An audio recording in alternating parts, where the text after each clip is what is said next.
dari kelas 2 KA21 jurusan Sistem Informasi Universitas Gunadarma, kelompok 1 akan membahas tentang materi komunikasi dengan beranggotakan Amelia, Arif, Ayu, Fadia, dan Morientes. Materi yang akan kita bahas, yang pertama ada pengertian dan arti penting komunikasi, kedua, jenis dan proses komunikasi, ketiga, komunikasi efektif, keempat, implikasi manajerial, dan yang terakhir ada soal kasus. Pembahasan selanjutnya yaitu pengertian dan arti penting komunikasi. Jadi, komunikasi berasal dari bahasa Latin komunis atau como dalam bahasa Inggris yang berarti sama. Berkomunikasi berarti kita berusaha untuk mencapai kesamaan makna atau commonness. Aktivitas komunikasi dapat dilakukan lebih dari dua orang baik sebagai komunikator atau komunikan. Komunikasi dilakukan untuk mengatasi masalah atau perbedaan yang sering timbul di lingkungan kita serta dalam berorganisasi demi tercapainya tujuan bersama. Menurut Pratiwi dan Budiani 2014, komunikasi dapat digolongkan menjadi beberapa jenis, antara lain 1. Komunikasi interpersonal. Komunikasi yang terjadi di dalam individu. Dalam hal ini, individu bertindak sebagai sekaligus menerima pesan atau berita. Yang kedua ada komunikasi interpersonal. Komunikasi yang berlangsung antara pribadi yang satu dengan pribadi yang lain.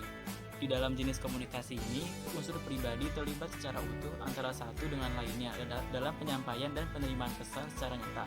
Yang ketiga ada komunikasi kelompok. Komunikasi kelompok itu komunikasi yang berlangsung antara kelompok dengan kelompok, antara kelompok dengan individu, ataupun antara individu dengan kelompok. Yang keempat adalah komunikasi massa. Komunikasi massa adalah komunikasi yang berlangsung antar individu atau kelompok dengan halayak umum atau massa. Komunikasi ini dapat berlangsung secara tatap muka antara individu dengan massa, tetapi pada umumnya lebih banyak menggunakan media massa.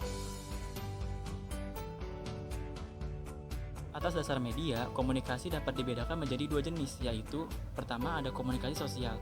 Komunikasi sosial yaitu mencakup komunikasi persona dan komunikasi kelompok, yaitu komunikasi yang berlangsung antar manusia.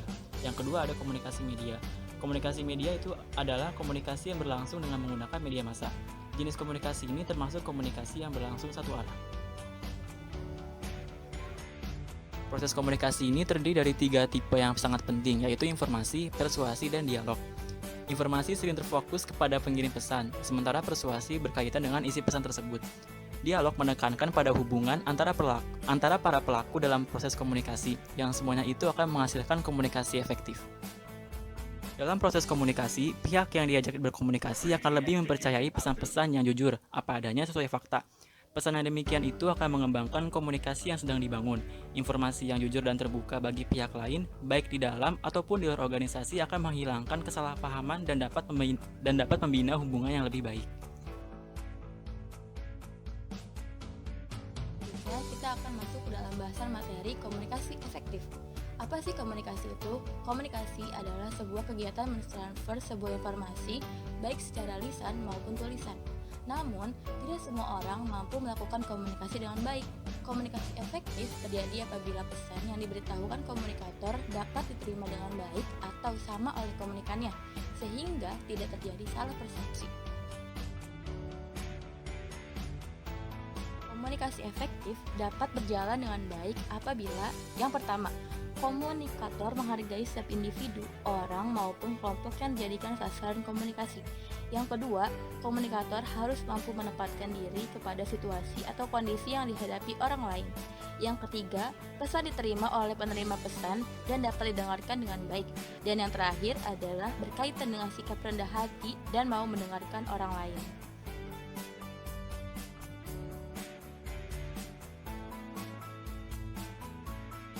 Bahasan yang keempat ada implikasi manajerial. Implikasi manajerial adalah bagaimana meningkatkan produktivitas dengan cara meningkatkan kapasitas, efektivitas, efisiensi, dan kualitas dari sumber daya yang tersedia. Implikasi terdiri dari dua. Yang pertama ada implikasi prosedural meliputi tata cara analisis, pilihan representasi, perencanaan kerja, dan formulasi kebijakan. Dan yang kedua ada implikasi kebijakan meliputi sifat substansif, perkiraan ke depan, dan perumusan tindakan.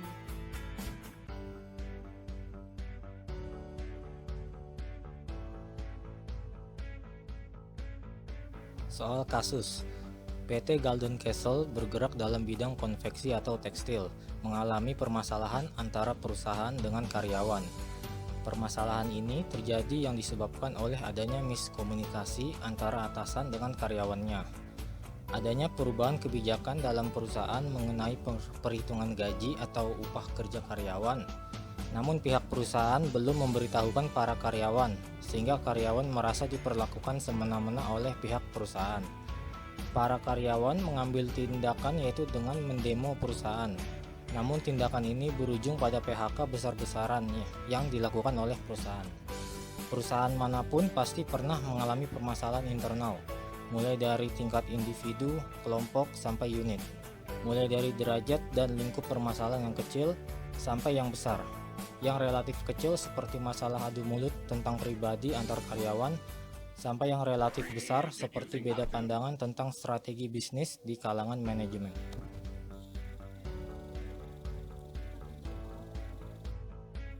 Jadi penyelesaian kasusnya itu ada 3. Yang pertama, membentuk suatu sistem informasi yang terstruktur agar tidak terjadi kesalahan dalam komunikasi. Yang kedua, buat komunikasi dua arah antara atasan dan bawahan menjadi lancar dan harmonis. Misalnya dengan membuat rapat rutin, karena dengan komunikasi yang dua arah dan intens akan mengurangi masalah di lapangan. Yang ketiga, beri pelatihan dalam hal komunikasi kepada atasan dan karyawan. Pelatihan akan memberikan pengetahuan dan ilmu baru bagi setiap individu dalam organisasi dan meminimalkan masalah dalam hal komunikasi.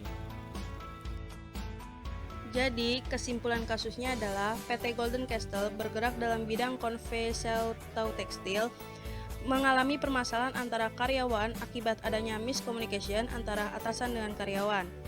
Karyawan mengambil tindakan mendemo perusahaan yang berujung pada PHK besar-besaran yang dilakukan oleh perusahaan. Masalah komunikasi harus diantisipasi dengan baik dan dengan sistem yang terstruktur. Karena jika masalah komunikasi antara atasan dan bawahan terjadi hal-hal yang tidak diinginkan, akan terjadi yang namanya mogok kerja atau demo. Maka dari itu, pentingnya komunikasi terhadap atasan dengan bawahan agar terlaksananya dengan baik dan juga akan berpengaruh pada perkembangan atau tidaknya perusahaan tersebut. Terkadang, dalam mengambil sebuah situasi keputusan, haruslah menganalisis, memperhitungkan, atau membandingkan beberapa atribut-atribut yang digunakan dalam mengambil keputusan. Karena, jika mempertimbangkan faktor-faktor atau atribut-atribut secara keseluruhan, maka keputusan yang diambil tidak akan sulit dan tidak akan bertabrakan dengan yang lainnya.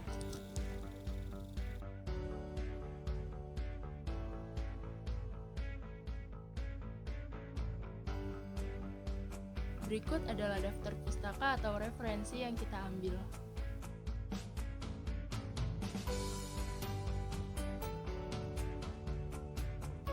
Sekian dari kelompok kami untuk pembahasan materi komunikasi. Dan terakhir, terima kasih untuk kalian yang sudah menonton. Dadah!